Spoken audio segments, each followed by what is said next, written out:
14 సంవత్సరాలు ముఖ్యమంత్రిగా పనిచేసిన అనుభవజ్ఞుడు. 15 ఏళ్లు ప్రతిపక్ష నేతగా చేసిన అవిశ్రాంత యోధుడు. మొన్నటి ఎన్నికలలో వైఎస్ఆర్సీపీని ప్రతిపక్ష హోదా కూడా లేకుండా చేసి ప్రస్తుతం ఏపీ ముఖ్యమంత్రిగా 4వసారి పదవీ ప్రమాణం చేసి పాలనలో తన సత్తా చాటుకున్నారు చంద్రబాబు. గత కొంతకాలంగా తెలుగుదేశం పార్టీ విషయంలో ఏపీ పైన ఎక్కువగా దృష్టి సారించడంతో తెలంగాణ ప్రాంతంలో టీడీపీ తన ఉనికి కోల్పోయే ప్రమాద స్థితికి చేరుకుంది. ఈ మధ్యకాలంలో జరిగిన ఎన్నికలలో కూడా కేవలం నామమాత్రపు పోటీ తప్ప ఎక్కడా సరైన అభ్యర్థులనే నిలబెట్టలేదు. దాదాపు తెలుగుదేశం సీనియర్ నేతలంతా నాడు కేసీఆర్ పార్టీలోకి చేరిపోవడంతో తెలంగాణలో టీడీపీ దాదాపు ఖాళీ అయిపోయింది. అయితే ఏపీలో కూటమి సహకారంతో అధికారంలోకి వచ్చిన చంద్రబాబు ఇప్పుడు తెలంగాణలోనూ అదే ఫార్ములాను ప్రయోగించనున్నట్లు తెలుస్తోంది.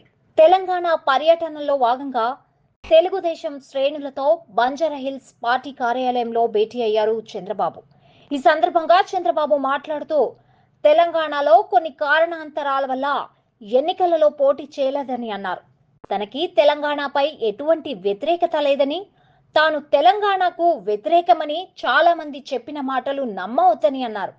త్వరలోనే తెలంగాణలోనూ టీడీపీకి పునర్వైభవం వస్తుందని భరోసా ఇచ్చారు. ఇకపై తెలంగాణలో పార్టీ కార్యక్రమాలు చురుకుగా కొనసాగుతాయని అన్నారు.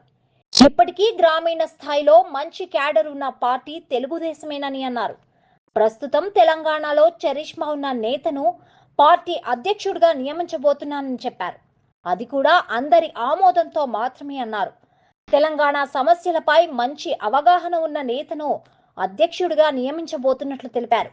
క్షేత్రస్థాయిలో గ్రామీణ ప్రాంతాలలో పార్టీ బలోపేతం గురించి కార్యకర్తలు కృషి చేయాలని అన్నారు. త్వరలోనే పార్టీ సభ్యత్వ నమోదు కార్యక్రమం కూడా చేపట్టి కార్యకర్తలను కర్మోన్ముఖులు చేద్దామని అనుకుంటున్నట్లు తెలిపారు. రాబోయే స్థానిక ఎన్నికలలోపు తెలంగాణలో పార్టీ బలోపేతం చేసే దిశగా ప్రయత్నిస్తున్నట్లు తెలిపారు. అలాగే కొత్తవారు గాని పాతవారు గాని తెలుగుదేశం పార్టీలో చేరడానికి ఎలాంటి అభ్యంతరం లేదని అన్నారు. తనకు నాయకులు కాదు ముఖ్యమని, పార్టీ కోసం అహర్నిశలు కష్టపడే క్యాడర్ ముఖ్యమన్నారు. వ్యక్తులు వస్తుంటారు వెళ్తుంటారు, కానీ పార్టీ సిద్ధాంతాలు మాత్రం మారవని అన్నారు. గతంలో తెలుగుదేశం పార్టీ అద్భుత విజయాలను చవిచూసింది. అలాగే అపజయాలు కూడా ఎదుర్కొంది. కష్ట సమయంలో కార్యకర్తలే అండగా నిలబడుతూ వచ్చారు. ఇప్పుడు కూడా వారిపైనే నమ్మకం ఉంది. మళ్లీ పార్టీకి పునర్వైభవం తీసుకురావడంలో వారే కీలకంగా నిలబడతారనే ఆశాభావాన్ని వ్యక్తం చేశారు. ప్రస్తుతం బీఆర్ఎస్ స్పీకర్లతో కష్టాల్లో ఉంది. పార్టీని వీడేవారే తప్ప చేరేవారు ఎవరూ కనిపించడం లేదు. తెలుగుదేశం పార్టీ కనుక సీరియస్గా తెలంగాణలో పార్టీ బలోపేతానికి కృషి చేస్తే తప్పకుండా బీఆర్ఎస్ నుండి టీడీపీకి వలసలు ప్రారంభమవుతాయని పార్టీ నేతలు చంద్రబాబుకు సూచించినట్లు తెలుస్తోంది. ఇలాంటి మరిన్ని వీడియోస్ కోసం మా ఛానల్ను సబ్స్క్రైబ్ చేసుకోండి.